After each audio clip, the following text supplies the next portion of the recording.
మీకు అన్నీ తెలుసు. కానీ ఒకటి మాత్రం జాగ్రత్తగా వినండి, ఈ జీవితం శాశ్వతమైతే కాదు. ఒకరోజు ఈ లోకయాత్ర ముగించి మనం వెళ్ళిపోవాల్సిందే. ఎవరైనా చనిపోయినట్లయితే అంటారు, ఆయన లేడండి, వెళ్ళిపోయాడండి, ఆయన లేడండి, పోయాడండి అంటున్నారు. ప్రశ్న ఏమిటంటే, ఒక మనిషి చనిపోయిన తర్వాత అందరికీ తెలుసు పోయాడు అని. రేపో మాపో కొంతకాలం తర్వాత మనం కూడా ఈ లోకయాత్ర ముగించి వెళ్ళిపోవాల్సిందే. ప్రశ్న ఏమిటంటే, ఎక్కడికి వెళ్తాం? ఎప్పుడైనా ఆలోచన చేసావా? వెళ్ళిపోతాం, కానీ ఎక్కడికి వెళ్తావో ఎప్పుడైనా ఆలోచన చేసావా?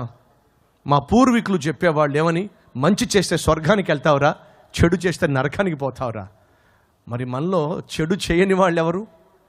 మనలో పాపము చేయని వాళ్ళు ఎవరు? మనలో తప్పు చేయని వాళ్ళు ఎవరు? అంటే మనం అందరం కూడా తప్పు చేసి నరకానికి పోవలసిందేగా. ఇక మనిషి చచ్చిపోయిన తర్వాత నరకంలో కూలబడి కాలబడి యుగ యుగాలు తగలబడ్డమేనా మనిషికి మిగిలింది? కాదండి.